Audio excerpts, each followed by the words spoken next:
Hey there, this is Hannah Weaver on the campus of Huntington University.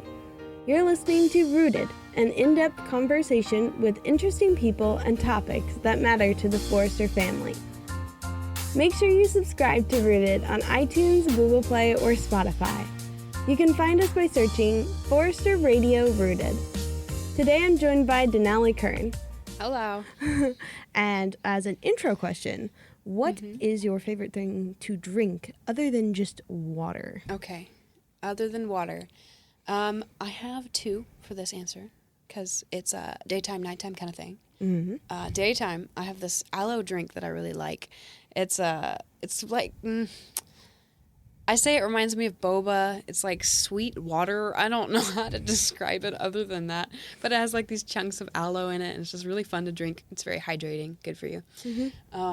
And nighttime drink is my hot decaf green tea because it just, it really calms me for the night, helps me relax before I go to sleep. So I love that drink too. That's wonderful. Yeah, I always liked aloe. That's my other thing, but coffee's my other. We don't talk about my caffeine addiction. No, we don't need to talk about that. So getting into your questions for you being and it's called Resident Assistant. Resident Assistant, an RA. What is your academic year and major and minor? Do you have a minor as well? Yes, I do. I am a senior public relations major, and I picked up a communication studies minor because it doesn't require any other classes. And I was like, all right. So yeah, public relations. Cool. What made you decide to go into that major?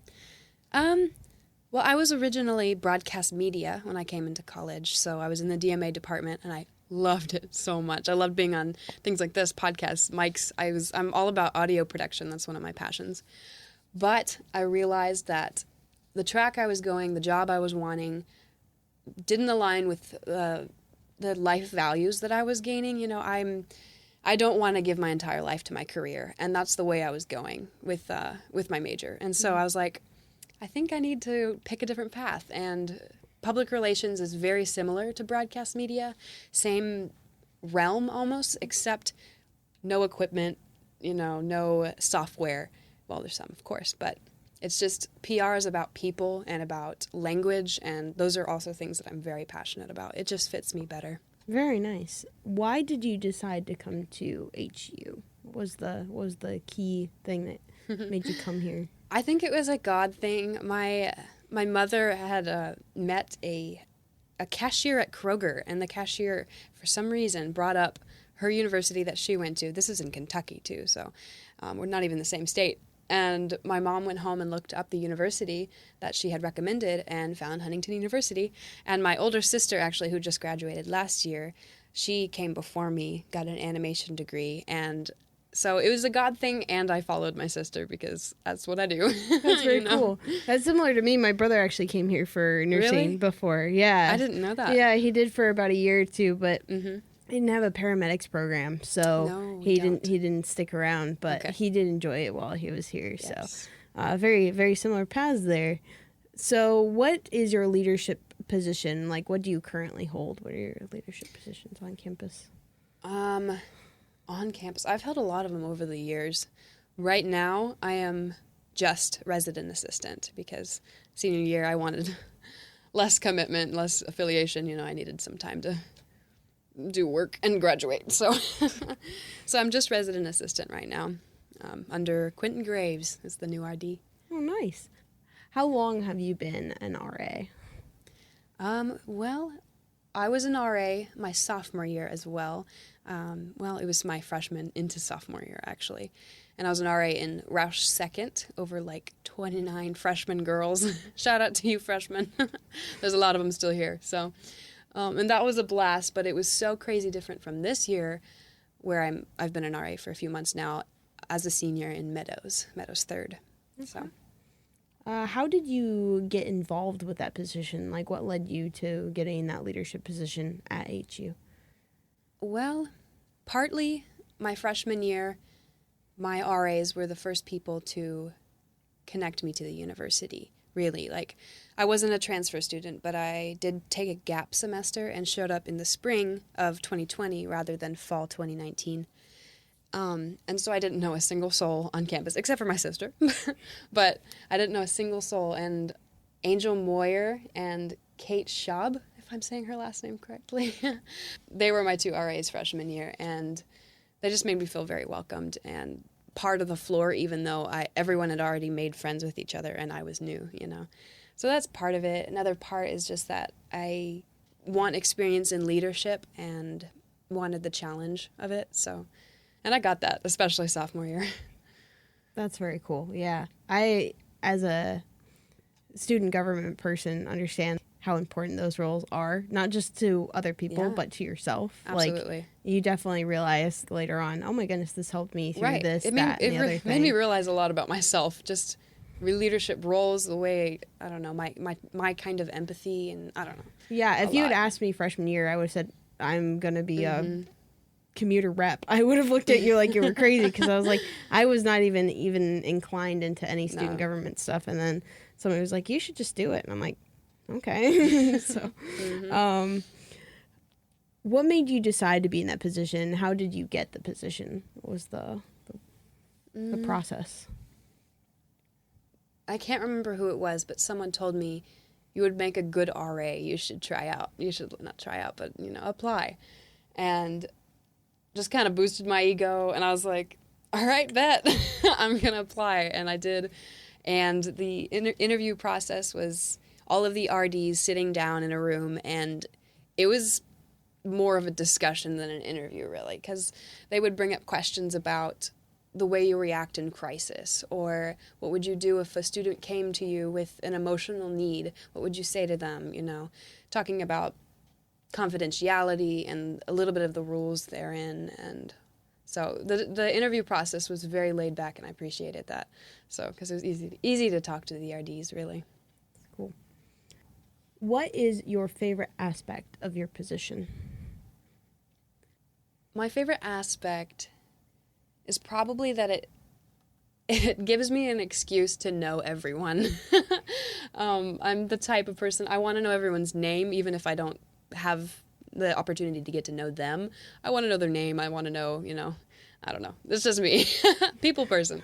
But social butterfly a little bit. Like, want to go see all the flowers. Slightly less this year as a senior, and I'm getting a little tired. But no, I'm still the same way. I'm an RA, so I can just come up, knock on some. I'm not going to harass people, but knock on someone's door. I'm like, hi, I'm your RA, you know, and that gives me a little bit of a less awkward entrance into a conversation. So I've met a lot of people by way of being an RA, and that's been a blessing for sure. Having a position where people can come to you and ask you questions always helps with conversation. Like, just having a conversation with someone, they feel like they can come to you and they know that they're going to be safe in that scenario to talk about something. Yeah. So, yeah. By law, I am required to keep your secret. No, not necessarily all of them, but yeah. But, you know, the main ones, the ones that are more personal, I think sometimes that they feel like they can, you know, trust you with. How has your faith impacted your leadership style? My leadership style has definitely changed. I used to think I was very, very rule-following, very strict, very much a, like, I don't know, I strict, but what's that word? Stringent, maybe? Yeah, that's a fair one. Yeah. I used to think I was that way. And then the Lord has challenged me a lot in just realizing really who I am, because I thought I knew who I was all the way up until 19, and then 19 hit, and I was like, okay, this is, maybe it was true, but this isn't me anymore. Sophomore year being an RA, I took on the role of the prankster leader. I would, like, prank all of my girls, and I don't know, just, I wanted to be a leader that showed them that they can be completely themselves and they will be accepted even still. I really appreciate seeing other people being okay with being embarrassed and being very humble about it. And that's the way of leadership that I've taken on, rather than that strict leader that I thought I was. I'm so much more laid back, and that's because God in my faith walk has given me a lot of confidence in who I am, mainly starting from freshman and sophomore year. Just, I know who I am now, and I will show everyone. I don't hold back, and I don't want my girls to hold back. That's great. That's wonderful. Because especially in college, it's very hard to find your identity within that, because it's different from high school. Because high school, we're dealing with a lot of challenges and a lot of okay, where am I going? Who am I socializing with? How does this affect my walk or non-walk, depending on where you come from and your background. But college is just a whole different ball game, because you're having to know you have a lot more people looking at you. Yes. And it's like a great place and a great time to find out who you are without your friends, like who you are without them in mind. Who are you? Don't think about anyone else, because there's a lot of times people just, it seems I guess there's the bandwagoning, there's just, I don't want people to be okay with just being what their friends want them to be, just like the societal norm. It can get very restrictive for a person. Yeah. I think it's very. I think that's very accurate. Moral of the story: be yourself. Yeah. Yep. What challenges have you faced as a student leader, and how have you overcome them? I keep going back to sophomore year RAing. I'd say some challenges were medical and emotional emergencies that I have never before experienced. I didn't know in the moment, didn't really know what to do. Were those with other students or with other students, not with my students? Yeah, medical, emotional emergencies for my residents. Yeah. I would be the first on scene or first one they told or whatever, and it was very challenging at that time to respond gracefully, respond effectively, and also respecting confidentiality while all of that is happening. It was a very challenging time, but I really leaned into other student leaders. My co-RA that year was Tori Wilfong, who's just graduated, but she was amazing with emotional needs. She had that natural empathy, and I don't have the natural empathy. I've built it up over time because it didn't come naturally. I was very much I understood rules, and I knew how to implement rules, things like that. So when an emotional issue came up, Tori would take the lead, and I would be her help. When something like a rule needs to be in place, or someone needs to be, not punished or anything, but, some change needs to happen, I would take the lead, and Tori would help me. Things like that. So being humble enough to ask for help is something that I had to realize pretty early on.